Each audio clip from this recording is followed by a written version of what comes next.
What's up, guys? Welcome back to another mix and mastering session.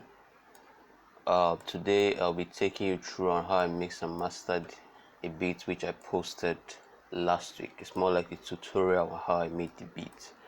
So let's get into it. So firstly, how I mix and master my beats is that first I go into the pattern and I mix it one at a time. Each pattern I take my time and I route it to my mixer and then I mix it. So basically I play them individually, and this is how each individual pattern sounds. So this is the snare and the shakers and wood percussion and stick. So in this one I added iron pusher. So this is to make it a bit harder.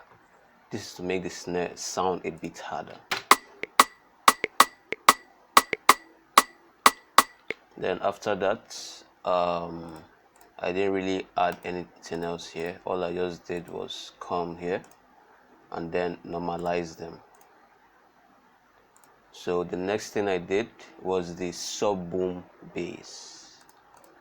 This is from sub boom bass.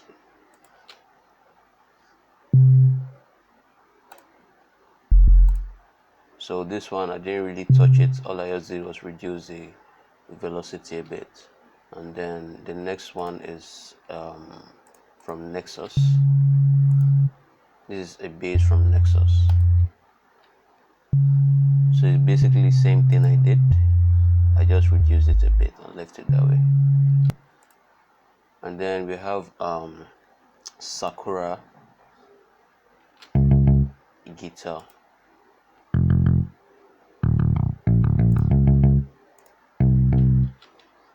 So for Sakura, I didn't even touch it at all. I just played like that because most times they sound nice already. So if you try to mix it in most situations, you might end up messing up the sound entirely, or you won't really get what you want.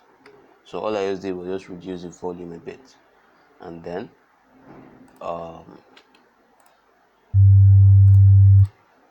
this is another bass from Nexus.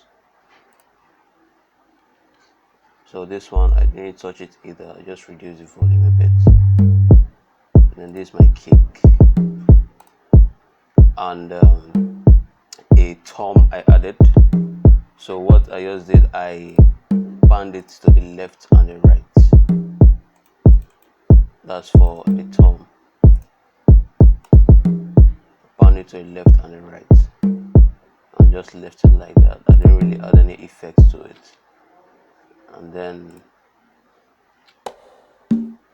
these two I just panned it to the left and right and just left it that way. I didn't really touch it again. So this is the guitar. Yeah, I did a little bit of editing here. This is from Strum, so I came here and touched it up a bit to get what I wanted. And then I added Fruity limiter and Fruity parametric EQ2. And then I cut off the high end and the low end to compress it a bit so that it won't go all over the place. And then the second guitar, I just touched it up a little bit from here. Then this is a kick. This one you'll notice it at the bridge when it's about to drop. And then this is from Expand. So for this one, what I basically just did was just a delay. I added a delay and that's all.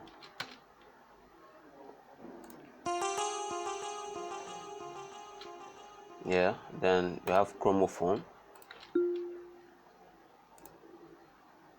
which I basically did the same thing. I just added the fruity delay to it and just left it that way. I mostly use stock plugins for my mixing because I can. So this is the vocal. All I just did was add a reverb and a delay to it, and that's all.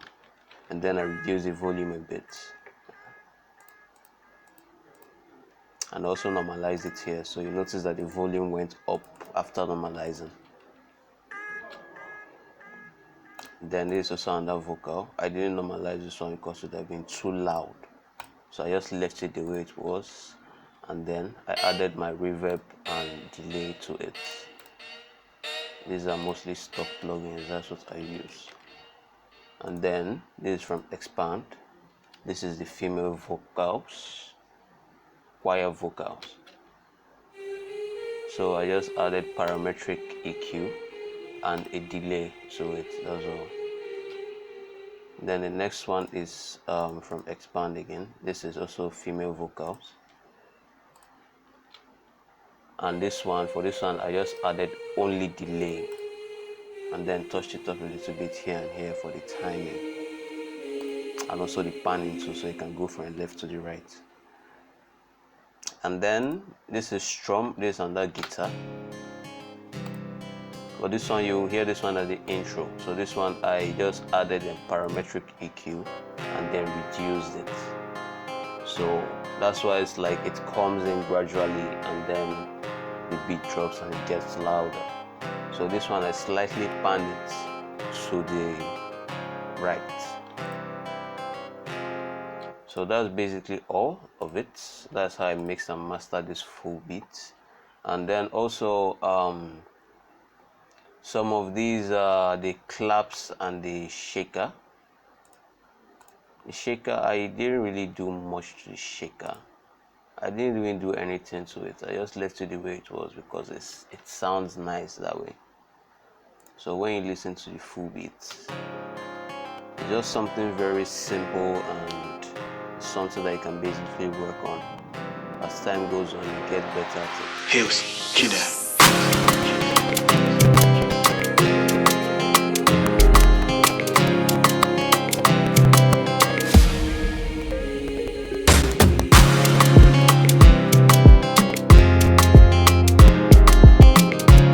So you don't really need like any major effects, or you don't have to go and download any major plugin to use to mix your beats. You can actually use stock plugins.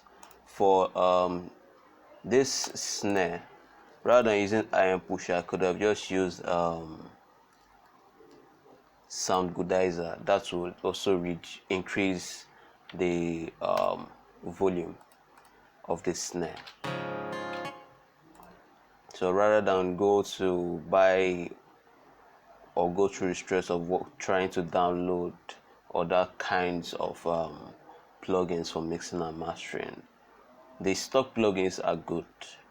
It's just you have to practice more, because most of these plugins you buy, most of them have presets that already make your vocals nice, but it's not like it's still anything different from the stock plugins. It's just that these ones have some certain presets, which with the stock plugins you can also work on it and still get your results, good results.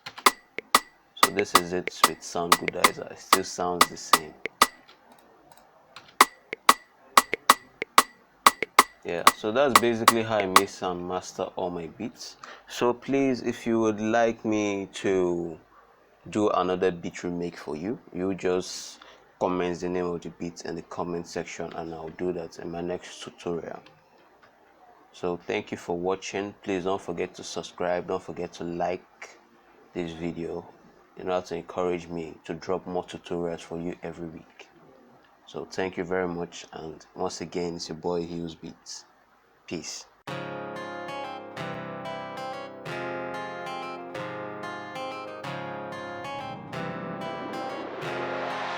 Hillzbeat.